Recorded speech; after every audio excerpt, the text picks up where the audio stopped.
Bismillahirrahmanirrahim. Assalamu alaikum. Welcome to Law Educator. This is Biology 10, chapter number 10, short question number 11 to 15. Question number 11. What is the importance of keeping nasal and oral cavity clear? Question ये है कि जो हमारी oral cavity है और nasal cavity है इसको clear रखने की इम्पोर्टेंस क्या है? Anything that enters the body has to pass through the nasal cavity and oral cavity.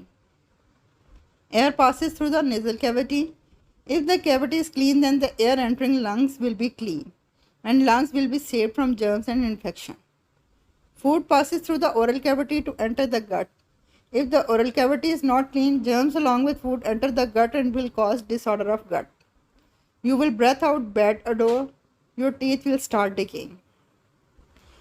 तो दो उन्होंने बताए हुए हैं कि नेज़ल कैविटी और ओरल कैविटी को क्लीन या क्लियर रखने का मकसद ये है, उसकी इम्पोर्टेंस ये है, इस अगर ये क्लीन नीट एंड क्लीन होंगे, ये क्लियर होगा तो जर्म्स जो है वो हमारे लंग्स में और हमारे डाइजेस्टिव सिस्टम में एंटर नहीं हो सकेंगे।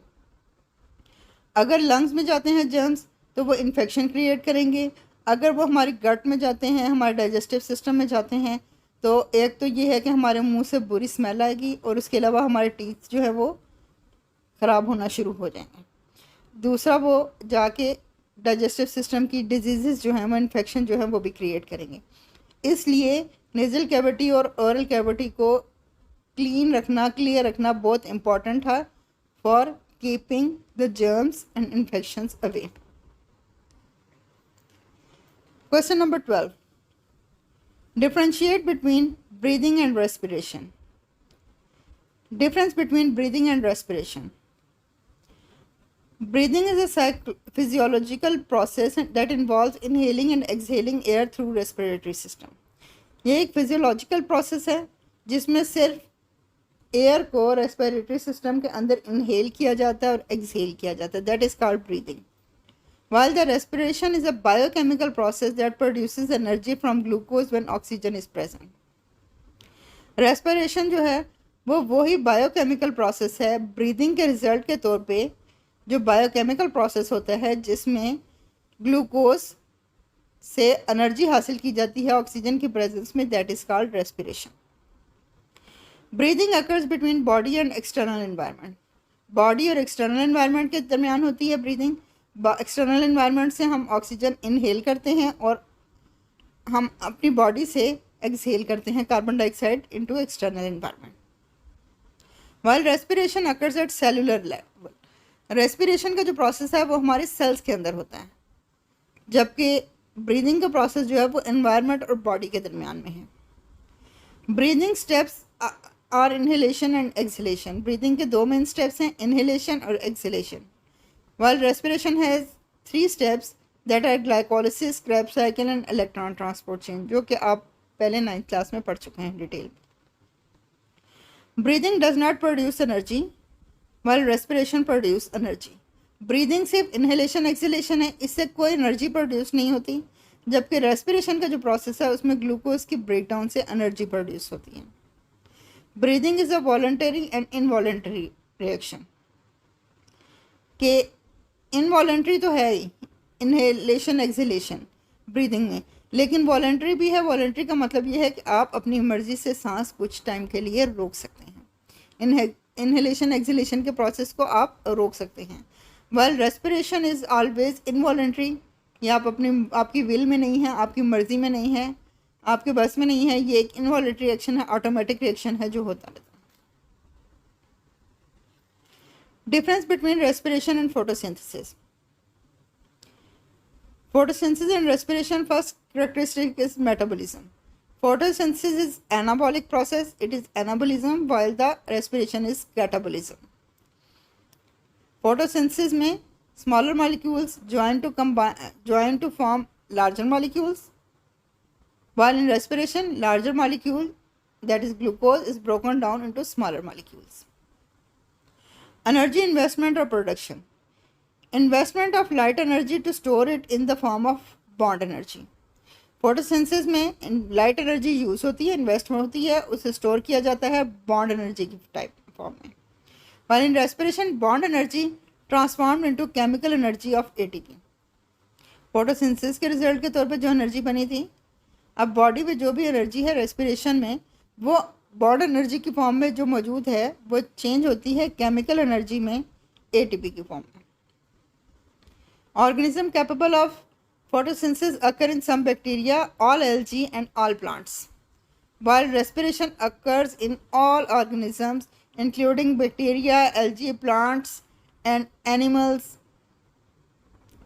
Next is site of occurrence। photosynthesis occur in chloroplast, ये chloroplast में होती है photosynthesis, जबकि respiration जो है वो cytoplasm और mitochondria में होती है। Time of occurrence। photosynthesis occurs in daytime only in the presence of light, while the respiration occurs all the time। Differentiate between inhalation and exhalation। Structure and process।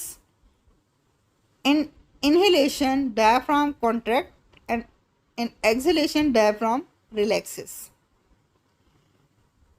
inhalation के दौरान diaphragm contract हो जाता है, जबकि exhalation में वो relax हो जाता है। एक्सटर्नल इंटरकोस्टल मसल्स जो हैं वो भी इनहेलेशन में कॉन्ट्रैक्ट होते हैं क्योंकि वो अटैच होते हैं डायफ्राम के साथ, और एक्सहेलेशन में वो रिलैक्स हो जाते हैं। Rib cage. पसलियाँ जो हैं मूव अप एंड आउट, ऊपर की तरफ जब हम इनहेल करते हैं तो वो हमारी जो पसलियाँ हैं वो ऊपर की तरफ और बाहर की तरफ को मूव करती हैं, जबकि एक्सहेलेशन के दौरान ये नीचे और अंदर की तरफ को मूव करती हैं। Volume of thorax increases in inhalation while in exhalation it decreases। क्योंकि जब हम इनहेल करते हैं तो ज़ाहिर बात है ज़्यादा ऑक्सीजन हमारे लंग्स में जाती है, लंग्स फैलते हैं तो थॉरिक्स का वॉल्यूम इंक्रीज हो जाता है। Pressure of thorax inhalation decrease हो जाता है, जबकि एक्सहेलेशन में इंक्रीज हो जाता है। इनहेलेशन में air moves into the lungs, inhalation में एयर जो है वो लंग्स के अंदर जाती है और एक्सहेलेशन में it moves out of the lungs. Next is difference between stomata and lenticels। Stomata are present on the lower surface of the leaf। Stomata leaf की नीचे वाली surface पे होते हैं, जबकि lenticels जो होते हैं वो woody और hard stems जो होते हैं उनकी outer layer पे मौजूद होते हैं। Stomata involved in gaseous exchange, transpiration and removal of the waste। Stomata के 3 काम हैं, एक तो gaseous exchange, number 2 transpiration, that is removal of extra water, and number 3 removal of waste, while lenticels are used for the removal of waste। Stomata present in the epidermis। epidermis होती है जो leaf की सबसे ऊपर वाली layer होती है। अब नीचे वाली जो सरफेस है उसकी सबसे ऊपर वाली जो लेयर होगी that is would be epidermis, उसमें स्टोमेटा मौजूद होंगे। lenticel present in the cork surface of the stem, roots and other parts of vascular plants।